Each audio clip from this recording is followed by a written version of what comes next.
बहुत धन्यवाद सब लोगों का, बहुत धन्यवाद। ये ऊर्जा इसलिए भी है कि डॉक्टर राम मनोहर लोहिया जी के नाम का ही ये संगठन है, लोहिया वाहिनी।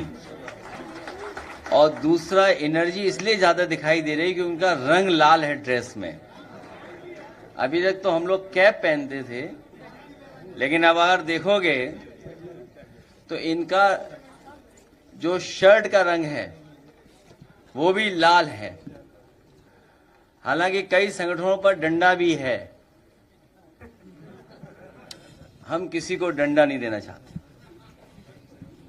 क्योंकि हम लोकतंत्र पर, कानून पर और इस देश के संविधान पर भरोसा करते हैं। आज जो हम लोगों की बैठक हुई है, युवाओं से जुड़े मामलों पर और युवाओं के सामने जो परिस्थितियां हैं और राजनीतिक जो संगठन के माध्यम से हम लोगों को काम करना है, उसको लेकर के बहुत सारे हमारे लोहिया वाहिनी के साथियों ने सुझाव दिए हैं। यहां पर जो बात हुई है वो यही फैसला लिया है कि बेरोजगारी को लेकर के, घटती नौकरियों को लेकर के, योग्यता अनुरूप काम की कमी होना या कम वेतन पर नौकरी मिलना, युवतियों के लिए असुरक्षित वातावरण जो पैदा हो गया है सरकार में, और जिस तरीके से भारतीय जनता पार्टी ने राजनीतिक हस्तक्षेप बढ़ाया है शिक्षा के क्षेत्र में, अधिक फीस महंगी हो गई है, शिक्षा का लगातार निजीकरण होता जा रहा है, या शिक्षा में वो व्यवस्था लागू हो रही है जो गरीब गांव में रहने वाले लोग हैं या मध्यम वर्ग के लोग हैं, उनसे शिक्षा दूर होती चली जा रही है। ऑनलाइन शिक्षा की भी समस्याएं हैं, उनको लेकर के भी सुझाव आए हैं।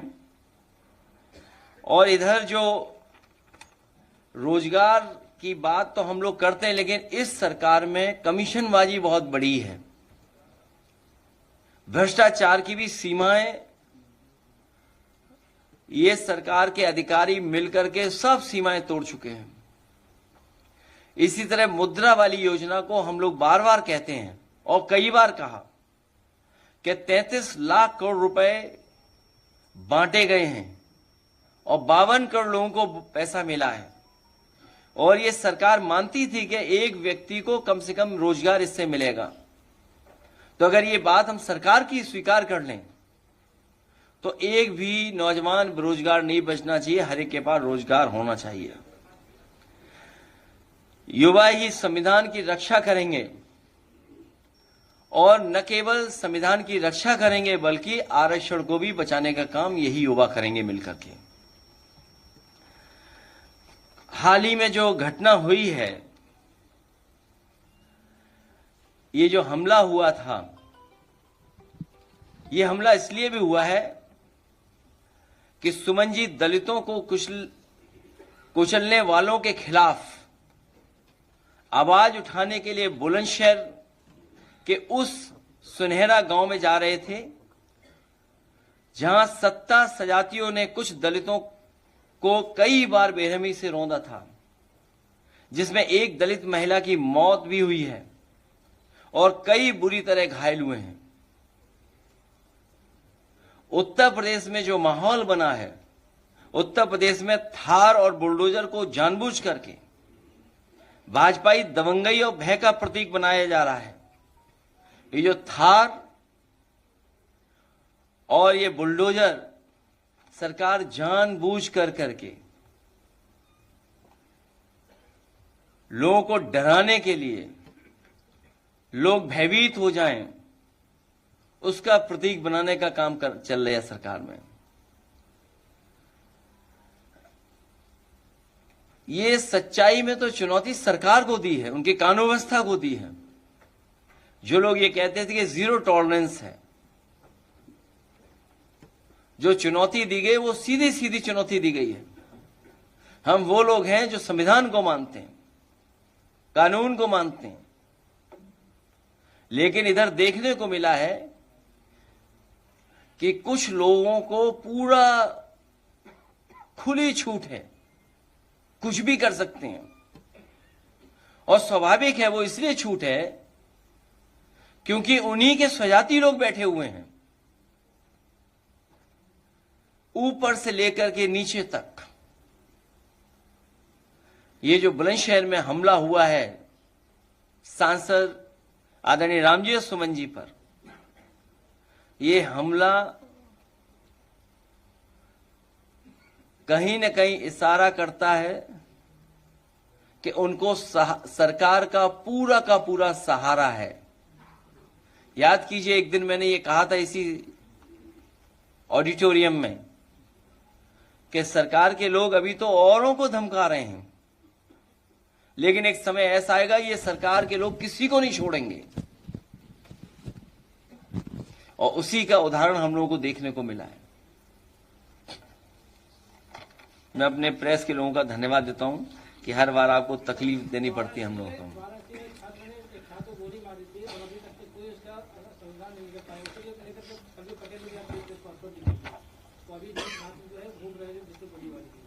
देखिए,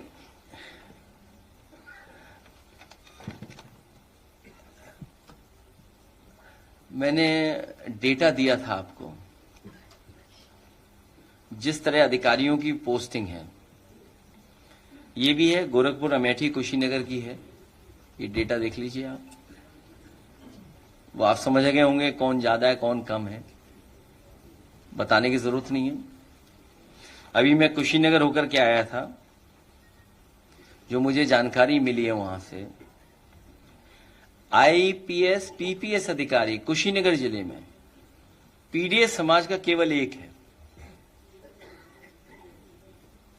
कुशीनगर जिले में पीपीएस और आईपीएस अधिकारी केवल एक है, एक, आप समझ लीजिए। और फिर जो घटनाएं आप बता रहे हैं,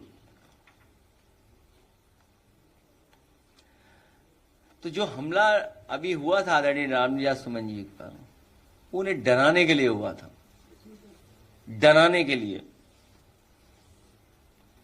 और ये हमला कोई पहली बार नहीं हो रहा है, ये सरकार का सपोर्ट है, डीजीपी साहब का सपोर्ट है। जो मुख्यमंत्री जी हैं और डीजीपी एक ही तरह के हैं लोग, इसलिए समर्थन है।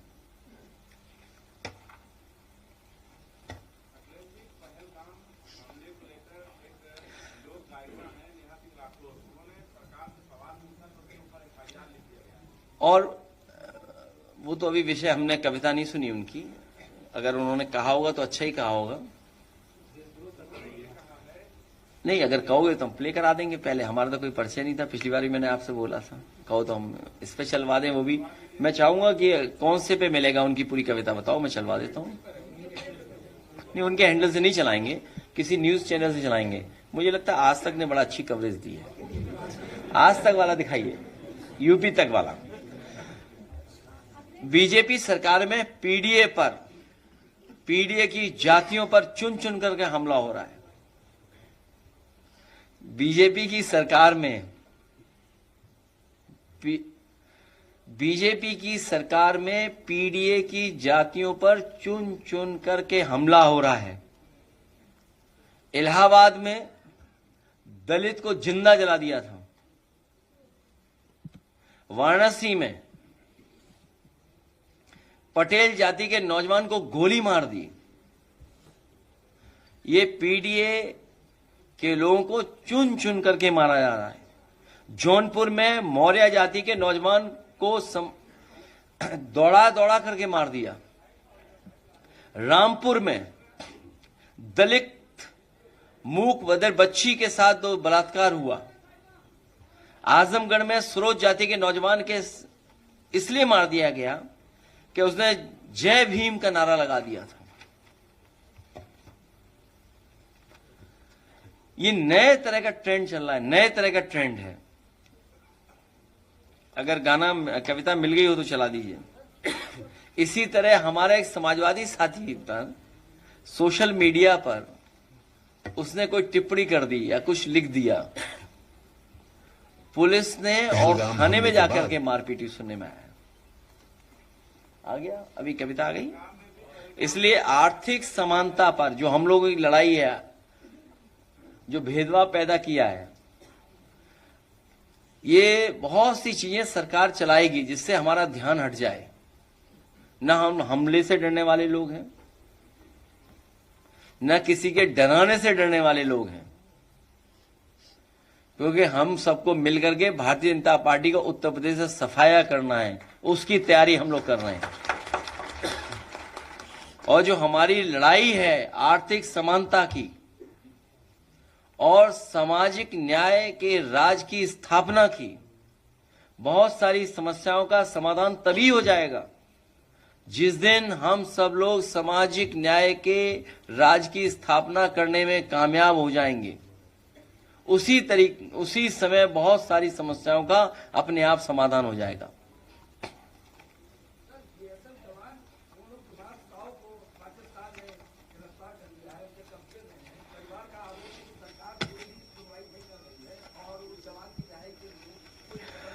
सरकार को पूरी जिम्मेदारी के साथ और जो भी अपने डिप्लोमेटिक चैनल्स हैं, सब तरह के डिप्लोमेटिक चैनल्स का इस्तेमाल कर करके दबाव बना करके उसको छुड़वाना चाहिए।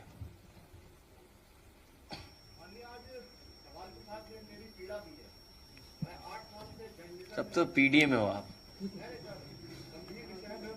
नहीं, पहले मैं कह दूं, अगर आप, मुझे तो पता नहीं है आप पत्रकार हैं कि या सहयोग समर्थन करने आए हैं।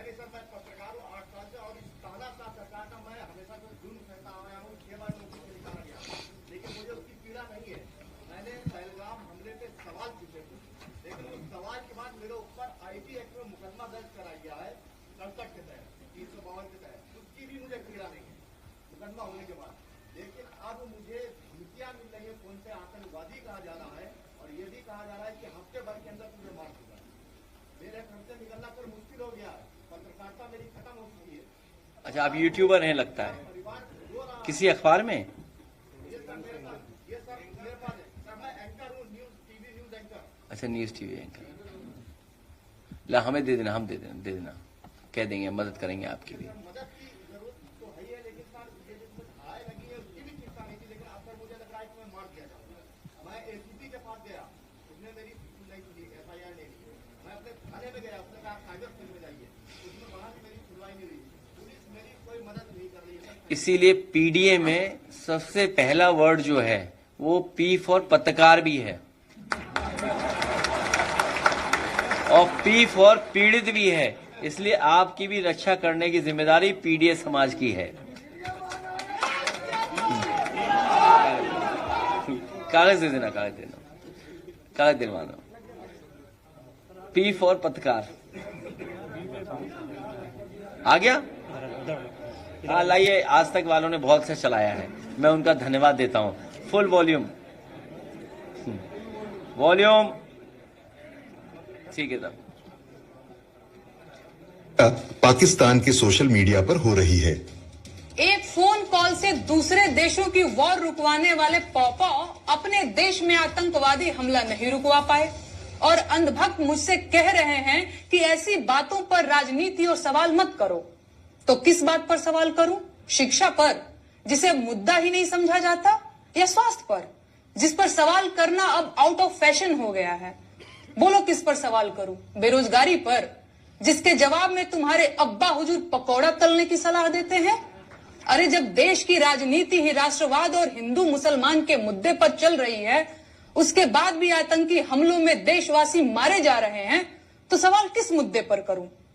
56 इंच की छाती पर देश के सारे मुद्दों को समेट देने वाले मोदी जी की सरकार में आतंकवादी हमले होंगे और नागरिकों की हत्या होगी, तो सवाल क्या मोहम्मद अली जिन्ना और नेहरू जी से पूछा जाएगा?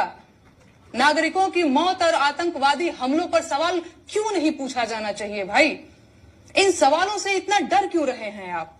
अपनी ही सरकार में हुए पुलवामा आतंकी हमले के शहीदों की मौत पर बेशर्मी से वोट मांगने वाला ये आदमी पहलगाम के पर्यटकों की मौत पर भी वोट मांगेगा और अंधभक्त इसे मास्टर स्ट्रोक बताकर वोट भी देंगे। तो ये जो पुलवामा बहुत सेंसिटिव इशू है, और सरकार ने यह भरोसा दिलाया है कि वो सरकार ठोस कदम उठाएगी। और सबसे ठोस कदम जो सरकार का लग रहा है वो यही है कि वो जलबंदी करेंगे। हम समाजवादियों का पूरा समर्थन है उनके जलबंदी के लिए। उसी के साथ साथ हमारी मांग है कि शहीद परिवारों के सदस्यों को, उनके परिवार को 10-10 करोड़ से सरकार मदद करे। साथ ही में सरकार उनके परिवार के एक सदस्य को सरकारी नौकरी दे।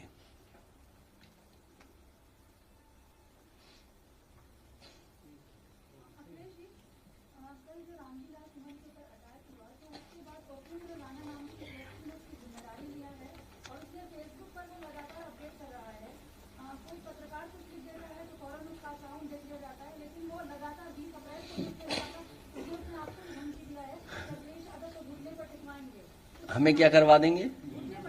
हमें भी? अच्छा। हाँ? देखिए, सच्चाई तो ये है कि ऐसे लोग सरकार को ठेंगा दिखा रहे हैं उनकी कानून व्यवस्था को। क्या है कानून व्यवस्था उनकी?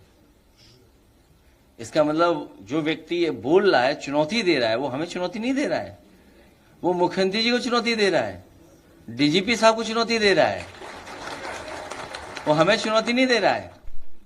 हमारे लाल शर्ट पहने वाले लोगों को हमने शांत किया हुआ है।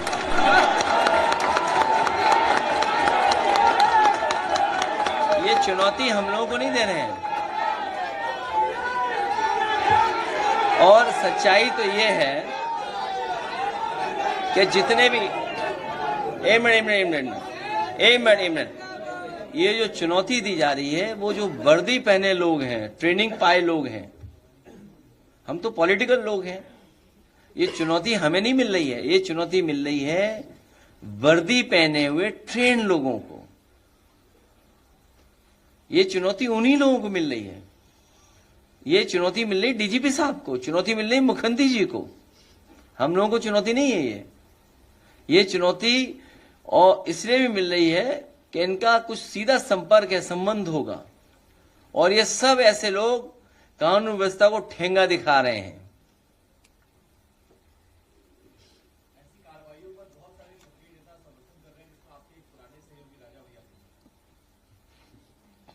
मंत्री राजा भैया बोलते तो अच्छा लगता। यही सम्मान है उनका, मंत्री नहीं रहे।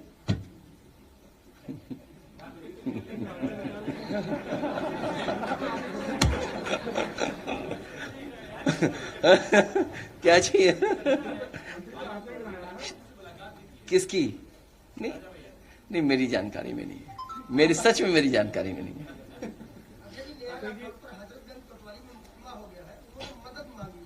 किससे? नहीं, हम सब लोग मदद कर रहे हैं उनकी, हम सब लोग मदद करेंगे। देखिए, अगर कोई घटना हुई है और कोई बात कही जा रही है तो सरकार कम से कम जो कह रहे हैं उन पे तो कार्रवाई न करे। इसीलिए मैं कह रहा हूं जो इनके अपने लोग हैं वो कानून व्यवस्था को कब ठेंगा दिखा रहे हैं पता ही नहीं है। और कितनी बार हम लोगों ने देखा, आपने देखा, ठेंगा दिखा रहे हैं। हमारी बहन बोल रही थी कि वो हमें भी हमला कर रहे हैं, हमने तो देखा ही नहीं, ऐसा पढ़ते ही नहीं हम ऐसे लोगों के बारे में। और फिर चुनौती, अगर राजनीति कर रहे हैं जैसे हम लोग, अरे इन चुनौतियों का सामना नहीं करेंगे तो राजनीति करना ही भूल जाए हम लोग, बंद कर रहे हैं राजनीति। इसलिए क्योंकि राजनीति कर रहे हैं तो एक बड़ा सपना लेके कर रहे हैं।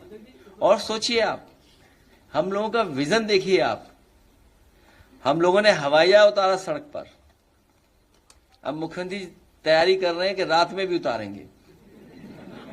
देखिए हमारे काम का असर देखिए।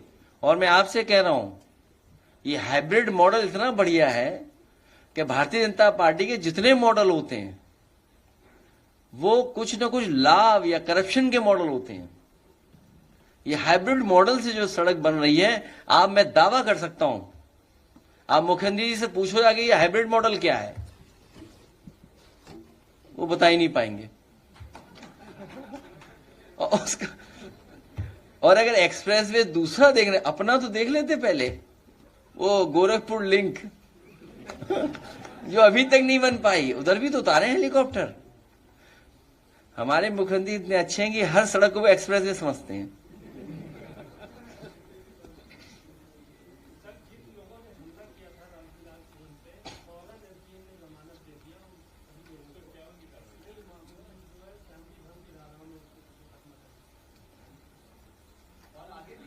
हम तो ये कहते हैं ना, ऐसे लोगों से कहते हैं ना कि भाई हमें भरोसा है संविधान पर, कानून पर। आप आइए खुले मैदान पे, खुले मन से आओ, बहस कर लें, बात कर लें, खुले मन से आइए ना, आइए बात कर लें। बात करने में क्या है, किस बात की नाराजगी है? आइए खुले मन से, हम लोग भी बात कर लें आपसे।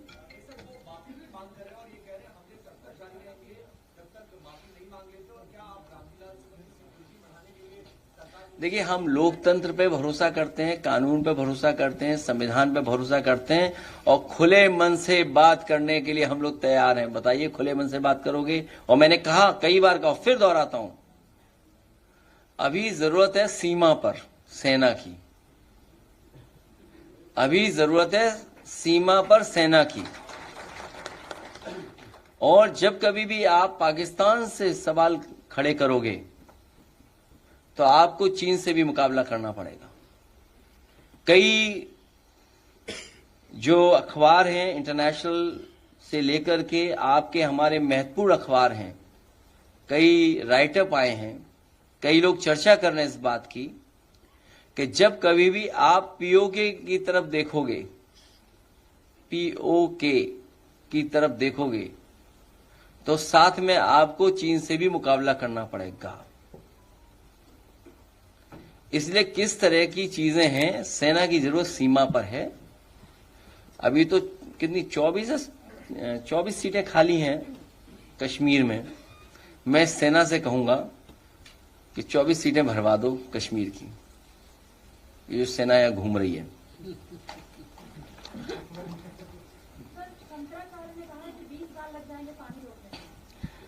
देखिए, मेरी जानकारी में नहीं है चीजें। सरकार दावा कर रही है कि बहुत जल्दी कर देंगे, क्योंकि जो नोटबंदी का परिणाम आया, हो सकता है जलबंदी जल्दी कर दें। नोटबंदी में कहा था कि भ्रष्टाचार खत्म हो जाएगा, आतंकवाद खत्म हो जाएगा। उम्मीद है कि जलबंदी होने के बाद पाकिस्तान खत्म हो जाएगा। भाई, हमें इतना टेक्निकल नॉलेज नहीं है, हमें इतनी जानकारी नहीं है। ये सरकार ही जानकारी दे सकती है कि अगर उस तरह का बड़ा पैमाने पर जो इंफ्रास्ट्रक्चर बनाना पड़ेगा, स्ट्रक्चर्स बनाने पड़ेंगे या रिजर्वायर बनाने पड़ेंगे, उसके लिए कितना समय लगेगा।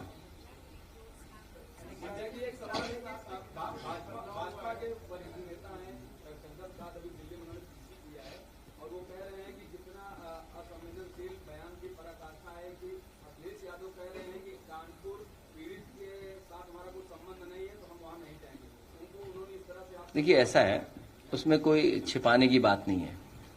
सवाल ये नहीं है मैं किसके घर जा रहा हूं नहीं जा रहा हूं। सवाल ये था कि हमारे घर आतंकवादी क्यों आए, आतंकवादी कैसे आ गए। और जहां तक सवाल उनके घर के जाने का है, हमारी पार्टी के बड़े पैमाने पे नेता जा चुके हैं। और अगर आपको सूची चाहिए कौन कौन जा चुका है, तो एक कानपुर का हमारा साथी है, वो बता देगा। विजय कहाँ है?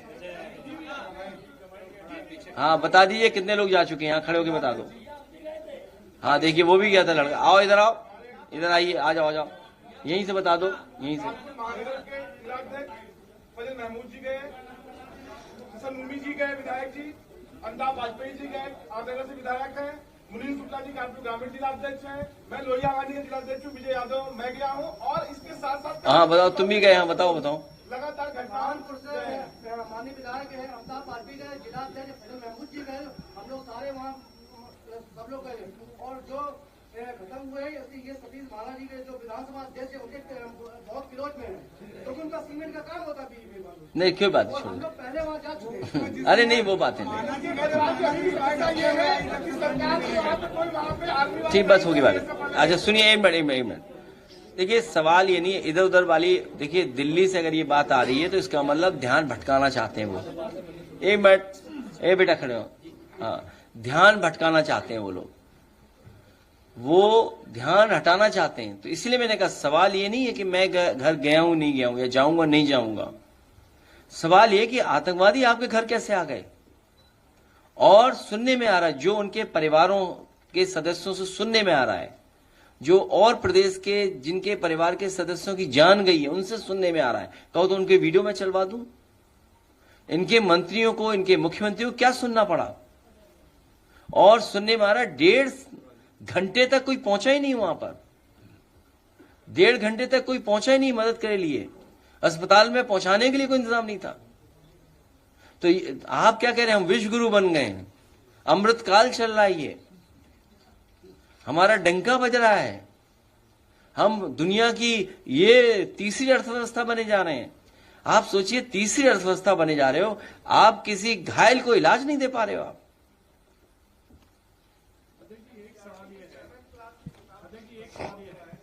सुप्रीम कोर्ट ने भी हाल में कहा है राहुल गांधी को लेकर, वीर सावरकर को लेकर कि इस तरह की स्वतंत्रता सेनानियों को टिप्पणी नहीं करनी चाहिए। समाजवादी वीर सावरकर को क्या मानते हैं? देखो, ये विषय बहुत लंबा है। देखिए, हर महापुरुष से लोगों की भावनाएं जुड़ी हुई हैं, इसीलिए किसी को ठेस नहीं पहुंचे कोई शब्द ऐसे इस्तेमाल नहीं होने चाहिए। अब ये आप अदरवाइज ले लोगे कि मैं एडवाइस राहुल जी को कर रहा हूं। खैर, भारतीय जनता पार्टी का जब गठन हुआ था उस समय भारतीय जनता पार्टी में भी इस बात की चर्चा थी, इस बात की बहस हुई थी। और भारतीय जनता पार्टी के जो पहले प्रेसिडेंट थे उन्होंने स्वीकार किया था कि इस देश को उनकी पॉलिटिकल पार्टी एक सेकुलर और सोशलिस्ट कंट्री बनाने की दिशा में लेकर के जाएगी। उस समय बताओ किसने फंडिंग की थी उस कार्यक्रम की?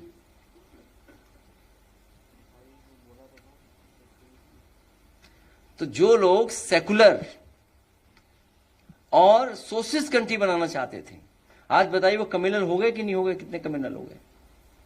सोशलिस्ट की जगह वो कैपिटलिस्ट हो गए और इतना गैप पैदा कर दिया कि जिसकी आप कल्पना नहीं कर सकते। इतने बेरोजगार पैदा कर दिए इन्होंने और अर्थव्यवस्था इतनी खराब कर दी कि कुछ हाथों में सब कुछ चला गया। अगर उन हाथों में सब कुछ चला गया है तो आप कैसे, जो खाई पैदा हुई है अमीर और गरीब के बीच में, इतनी बड़ी खाई दुनिया में किसी देश में नहीं है जिस तरह से हमारे देश में पैदा हो गई है। ये बहुत बड़ा पुराना इतिहास है। अंग्रेज बना के गए थे एक formula, divide and rule. Divide and rule के ही न्यू में इनका पूरा दल है। जो जिस विचारधारा पे आप बात कर रहे हो, वो डिवाइड एंड रूल जो अंग्रेजों ने कभी पॉलिसी बनाई थी उसके न्यू में यही विचारधारा है।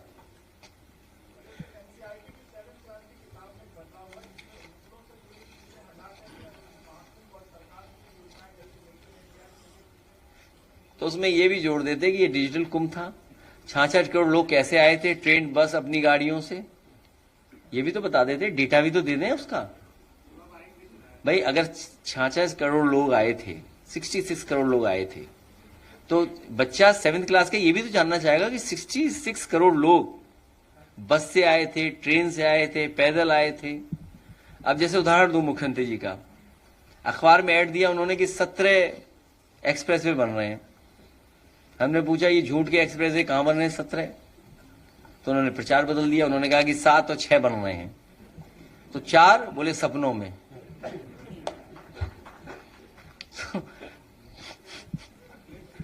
अभी आज के अखबार में पढ़ रहा था मैं, एक एक्सप्रेस वे हरिद्वार बनेगा, एक इधर बनेगा, एक उधर बनेगा। समय बचा नहीं है। 8 साल मना रहे हो आप, 00। 8 तब बनता है जब 2 जीरो हो। 8 साल 8 तब बनता है जब 00 हो, 1 जीरो नीचे 1 जीरो ऊपर। और बचा नहीं समय कुछ भी। आखिरी बजट आना है और कितने एक्सप्रेस वे बनाने जा रहे हैं आप अखबार में पढ़ लो। तो आप भी तो गलत लिख देते हो। क्यों लिखते हो आप भी अखबारों में लिख देते हो। अच्छा, उनके हवाले से तब ठीक है। अब जाने दो।